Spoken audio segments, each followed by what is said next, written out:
What we learned from the Dylan Farrow docuseries premiere, He Was Always Hunting Me. The first of 4 episodes details an alleged pattern of behavior by Woody Allen toward his daughter Dylan Farrow. HBO's Dylan Farrow is not an expose, per se.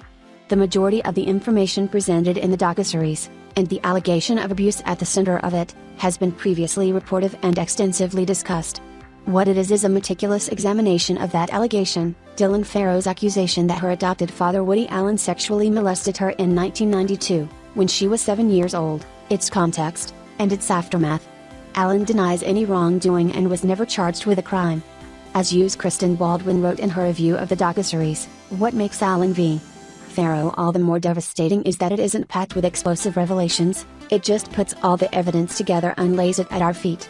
Indeed, seeing all of that evidence laid out in one place is a powerful experience, as directors Kirby and Amy Ziering told the case against Allen in great detail. Much of the 4-part series' first episode, which aired Sunday night on HBO, is devoted to background information. The premiere touches Allen's filmmaking career, and his well-established persona of, as film critic Miriam Bale puts it, the small, weak man who makes neuroses hilarious. There's a lot of mortifying self-disclosures that make you feel warmly towards him and root for him, Slate writer Lily Loughborough notes in the episode. Showing your underbelly to the audience, apparently, is a great way to earn their allegiance forever. The episode also recaps and examines Allen's long-term romantic relationship with actress Mia Farrow and establishes their large family, which included Dylan and Satchel, now known as Ronan, Farrow, as well as Allen's now wife Soon-Yi Previn, whom Mia adopted with her ex-husband Andre Previn. At first, as Mia Farrow recalls, Allen had no interest in parenting, even when she suggested they have a child together. Allen himself says, via an audiobook excerpt from his 2010 memoir apropos of nothing, Mia assured me I could participate in rearing a new child to any extent I cared to. If I wanted to be a hands-on father, great. If not, she'd raise it, and I would be the same free soul I'd always been.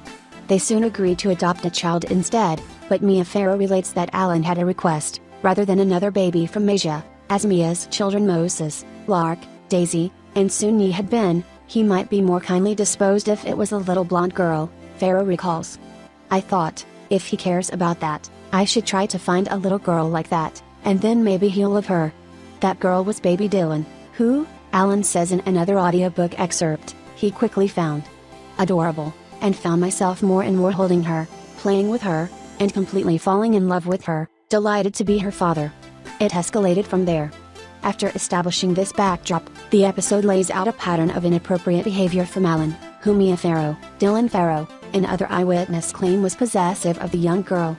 I remember him taking me out of the room away from Mia, a lot, even when I wanted to stay, and very slowly instilling the idea in my head that she was more Satchel's parent, he was more my parent, Dylan Farrow recalls.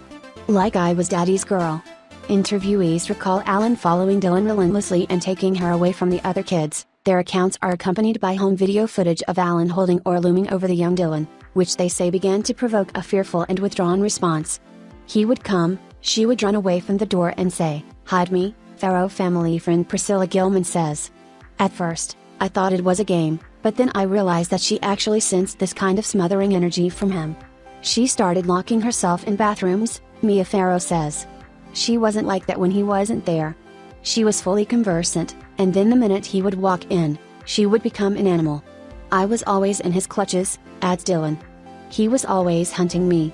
There are allegations of morally inappropriate incidents as well. Dylan Farrow recalls being in bed with Allen while he was in his underwear, which Mia Farrow and Gilman corroborate. He would wrap his body around me very intimately, Dylan says. Mia's sister Tisa Farrow remembers an instance where Allen was putting sunscreen on Dylan and his hand went down between her buttocks and kind of lingered there. Dylan also remembers Allen directing her on how to suck his thumb, telling me what to do with my tongue, she says. Gilman recounts seeing Dylan suck Allen's thumb as well. Allen denies all of these incidents, according to a postscript in the episode. Mia Farrow says Allen began seeing a psychologist to address his behavior. According to Mia, the psychologist said she saw Allen being inappropriately intense with Dylan, but that the behavior was unsexual. Meanwhile, Dylan began seeing a therapist for being shy, withdrawn, and very fearful, and told the therapist twice that she had a secret, her on-screen text. All of this, of course, will be brought to bear in later episodes as the docuseries delves into the sexual use allegation and its fallout.